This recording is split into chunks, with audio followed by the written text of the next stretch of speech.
এই গল্প শুরু হচ্ছে প্রাচীন মিশরের এক সকালে রাজপ্রাসাদের দরজার সামনে। ফেরাউন ধীরে ধীরে হাঁটতে শুরু করলেন। তার সাথে ছিল শক্তিশালী রাজকীয় বাহিনী। যেখানে ফেরাউনের পা পড়ত সেখানে মানুষ নীরব হয়ে যেত। আজ ফেরাউন যাচ্ছেন নীলনদের দিকে, শাসনের অবস্থা নিজ চোখে দেখার জন্য। এই নীল নদী ছিল মিশরের জীবন, আর সেই জীবনের উপর ছিল ফেরাউনের কর্তৃত্ব।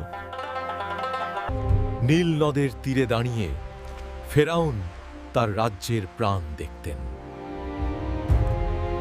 এই নদীর পানি দিয়েই দাসরা বেঁচে থাকত, আবার কাজ করত। ফেরাউনের আদেশে এই মাটি রূপ নিত ইট আর পাথরে। ফেরাউনের চোখে দাস ছিল শ্রম, আবেগ নয়। সময় নষ্ট করার সুযোগ ছিল না, শাসন ছিল কঠোর।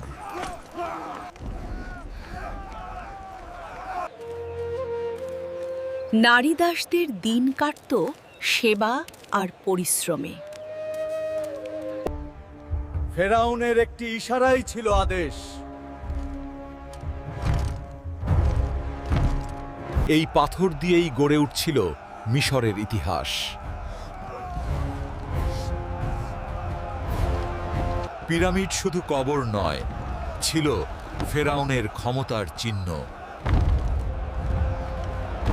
ফেরাউন জানতেন এই স্থাপনা তাকে অমর করে রাখবে। অনেকে কাজ করতে করতেই প্রাণ হারাতো।